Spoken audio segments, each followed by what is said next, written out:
Le Real Madrid regrette déjà la venue de Kylian Mbappé, on va voir tout ça dans cette vidéo. Salut à tous les gars, c'est Azial. Aujourd'hui on se retrouve pour une nouvelle vidéo où on va parler un petit peu de Mbappé. Encore une fois j'ai envie de dire finalement depuis 2 semaines il nous donne à manger. Il y a vraiment beaucoup de choses à dire et là on va parler par rapport au prisme Real parce qu'il y a beaucoup de choses qui sont sorties récemment. Bon, l'affaire, on va pas revenir là-dessus, on en a déjà beaucoup parlé. On va maintenant juste laisser la justice faire son travail. Mais par rapport au Real Madrid, comment le Real Madrid a pris tout cela, comment le Real Madrid va un petit peu gérer le cas. J'en ai déjà fait une vidéo sur la gestion du cas. Est-ce que je pense ce qui serait pour moi le mieux? Maintenant, ça n'a pas l'air d'être la direction que va prendre le Real Madrid. Le Real Madrid a l'air de penser que Mbappé est, on va dire, apte et complètement dans le mood de jouer et de rester dans la continuité juste avant. Mais dans cette vidéo, on va parler un petit peu d'une petite bombe finalement sorti par Romain Molina, qui a clairement dit que avec tout ce qui s'est passé depuis le début de saison, mais même l'idée de base de faire venir Mbappé n'était pas forcément voulue. C'était vraiment Florentino Pérez qui a un peu forcé pour cette venue-là, et qu'avec tout ce qui s'est passé récemment, le Real Madrid regretterait vraiment déjà la venue de Mbappé. On va aussi voir d'autres actus autour du Real. Bien évidemment, avant que la vidéo commence, n'hésitez pas à la liker, à commenter, à partager, à vous abonner, ça fait toujours plaisir et ça aide pour le développement de la chaîne. Et nous, on va y aller dès maintenant. Donc, commençons par ça. Et après, du coup, on va pouvoir un petit peu développer sur ce que a dit notamment Romain Molina. Je vous invite à aller voir sa vidéo qu'il a fait chez Colinterview, qui est très intéressante, où il balance un petit peu sur toute cette histoire et on en apprend un peu plus sur l'envers du décor, où notamment il parle aussi sur le PSG, sur ce qui s'est passé les derniers mois entre Mbappé et le PSG. Enfin bref, et le truc le plus intéressant qu'il dit par rapport au prisme Real Madrid dans cette vidéo là, c'est que au sein du Real Madrid, déjà de base, on n'était pas forcément pour l'arrivée de Mbappé. C'est Florentino Pérez qui a réellement, mais ça en vrai on le savait déjà. Il me semble que j'en avais même fait une vidéo l'année dernière en fin d'année, genre au mois de mai ou juin, parce qu'on avait déjà eu des échos et des infos par rapport à ça, comme quoi du côté du Real, on n'était pas du tout pour la venue de Mbappé, parce qu'au sein du Real, ils sont comme nous. Ils sont pas fous, ils savent très bien que Mbappé c'est un profil qui ressemble énormément à Vinicius de base, que Mbappé c'était pas on va dire optimal pour jouer numéro 9, que Mbappé c'était un gros salaire pour ce qu'il allait rendre sportivement, peut-être pas le truc le plus opti à aller chercher sur le marché, que Mbappé c'était des contraintes sans ballon, que Mbappé c'était des soucis extra-sportifs. Voilà, les mecs qui s'occupaient du sportif au Real Madrid, on le sait très bien, qui sont très très compétents. Mbappé, ce n'est pas une envie de la cellule sportive du Real Madrid de base. Mbappé, c'est un caprice de Florentino Pérez. Et moi, le truc que je trouve marrant, c'est que quand c'est les autres clubs, on n'en parle pas. C'est-à-dire que Mbappé, c'est clairement un caprice de Florentino Pérez. Pourtant, est-ce que vous avez vu des gens s'alarmer par rapport à ça? Non. Alors que quand il y a eu des caprices de Nasser Al-Khelaifi du côté du PSG, ah bah là, c'est déferlement. Hein. Quand Nasser fait signer Neymar, c'est déferlement. Quelques années après, on nous dit ah oui, mais c'est le caprice de Nasser, c'est de sa faute, etc., etc. Enfin bref, peut-être que là ça retombera sur Florentino Pérez d'ici quelques temps, hein. Mais pour le moment en tout cas on n'en parle pas vraiment. Mais bref, par rapport à ça, bon après c'est vrai que le dernier caprice de Nasser, c'était Randal Kolo Muani. Bon, c'est vrai qu'en termes de caprice, on est quand même à des stades bien différents. Mais pour en revenir du coup à ça, donc les événements récents liés à Kylian Mbappé n'ont pas forcément beaucoup été relayés par les journalistes espagnols. Contactés, plusieurs d'entre eux, pro-Real, ont justifié de la façon suivante: le Real Madrid, c'est notre gagne-pain.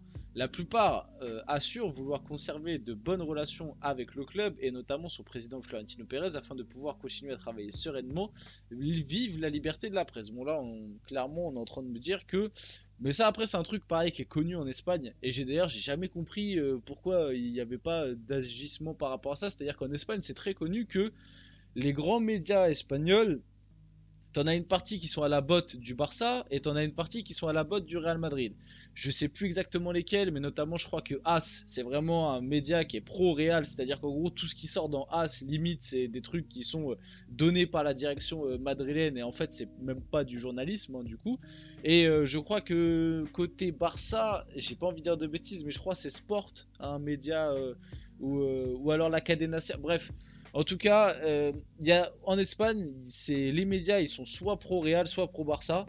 Il n'y a pas réellement de liberté journalistique, ou alors très très peu. Hein, très très peu, il y a très peu de médias qui ont une réelle liberté journalistique.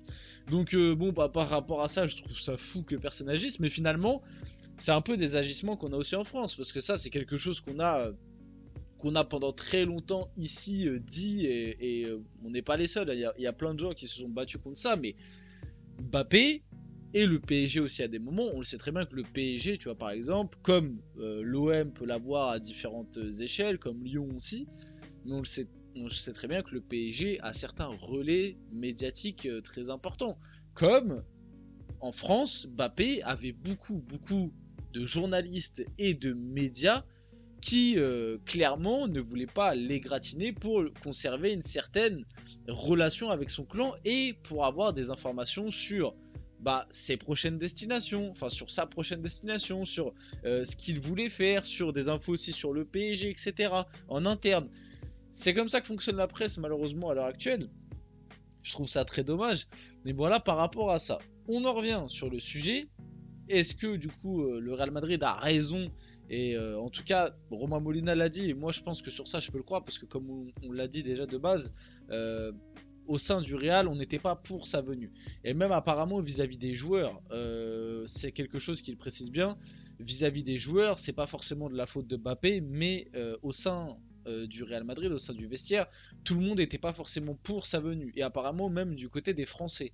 C'est-à-dire que du côté des Français du Real Madrid, on n'était pas forcément pour, en tout cas pas tous, la venue de Mbappé forcément dans le vestiaire. Je pense qu'un gars comme Vinicius, vous pouvez me... Hein, ça reste de la com, moi je suis persuadé qu'un gars comme Vinicius, il aurait préféré tranquillement rester le leader de cette équipe incontestée. Bon, après, on sait que Mbappé s'est quand même fait des amis, hein, notamment Brahim Diaz. On a vu qu'il est assez proche. Je pense qu'avec les Français, quand même, globalement, ça va, ça a une bonne relation. Mais de ce que j'ai compris au sein du vestiaire, tout le monde n'était pas forcément pour sa venue. Dans l'organigramme du Real Madrid, on n'était pas pour. Et finalement, c'est Florentino Pérez qui a réellement fait ce choix-là. Et quand tu vois tout ce qui se passe depuis le début de saison, déjà au sein du Real Madrid, ça c'est quelque chose qui a été ressorti et c'est pas quelque chose qui est caché. Au sein du Real, on est très déçu de ses prestations depuis le début de saison. Et il y a de quoi, parce que ok, les stats, tu peux te dire ça va, mais dans les stats, il y a quand même la moitié de ses buts, c'est des pénaltys. Tu vois, et si t'enlèves les pénaltys de ses stats, alors certains vont me dire oui, mais les pénaltys ça fait partie des stats, il les a marqués, etc. Oui, c'est vrai. Mais dans le jeu, je suis désolé, moi de base on m'avait annoncé qu'avec Pintus, la préparation du Real, il allait revenir au meilleur niveau. Moi dans le jeu, dans les déplacements, même dans sa condition physique, je revois le même Mbappé que je voyais l'année dernière au PSG. Alors ok, un Mbappé qui est mieux que ce qu'on a vu pendant l'Euro, ça c'est indéniable parce que pendant l'Euro je crois que c'était le pire. Mais c'est le même Mbappé que je voyais l'année dernière au PSG au mois de février, mars, tu vois, à partir du moment où il a vraiment commencé à déjà décliner. Parce que Mbappé l'année dernière au début de saison, il y avait des choses à redire, mais tu pouvais te dire ça allait encore. Et pour moi, c'est vraiment à partir de janvier-février où il a commencé à plonger. Et puis alors après, jusqu'à la fin, jusqu'à l'Euro, ça a été un plongeon qui ne s'est jamais arrêté. Donc moi, je comprends qu'au sein du Real Madrid, on regrette. Maintenant, comment ça va être très compliqué pour le Real Madrid de gérer tout ça. Comme je l'ai dit, moi, je l'aurais peut-être laissé un petit peu de côté pour qu'il se régénère mentalement, physiquement. Voilà, tu le laisses 2-3 semaines, tu peux. De toute façon, le Real, ils sont très forts sur ça. Tu peux très bien dire qu'il a une blessure. Bon, on n'y aurait pas cru, mais officiellement, ce serait passé comme ça. Et t'aurais pu le laisser tranquillement, histoire que l'histoire se tasse aussi. Bon, là, apparemment, d'après ce qu'a dit Carlo Ancelotti, il s'est revigoré. Hein. Carlo Ancelotti nous a dit ces 2 semaines de pause a fait qu'il s'est revigoré physiquement. J'ai hâte de voir ça. Faut aussi pas oublier qu'il a quand même été élu meilleur joueur du mois de septembre du Real Madrid, élection faite par les fans, si je me trompe pas. Du coup je crois aussi c'est Marca qui est très proche du Real comme média espagnol. Donc bon, moi j'en avais parlé vite fait dans une précédente vidéo. Bon, pour moi Valverde a été bien au-dessus sur le mois de septembre, mais bon, c'est par rapport au stats, c'est parce qu'il a mis je crois 5 buts sur le mois de septembre. Bon, il y a 3 pénaltys sur les 5 buts, mais bon, ok, on va tenir compte, mais pour moi il fait pas un mois de septembre, enfin il fait un mois de septembre ok, mais pour moi c'était pas le meilleur joueur, mais bref. Donc voilà, par rapport à ça, ça va être en tout cas intéressant à suivre. Le prochain match face à Celta Vigo, je pense qu'il va être très très regardé. Déjà de voir s'il va démarrer titulaire. Et s'il démarre titulaire, voir comment ça va se passer, la prestation qu'il va faire, etc. Enfin bref, on arrive sur la fin de cette vidéo. J'espère qu'elle vous a plu. Si c'est le cas, n'hésitez pas à la liker, commenter, partager et vous abonner les gars, c'était Aziel. On se retrouve très rapidement pour une prochaine vidéo.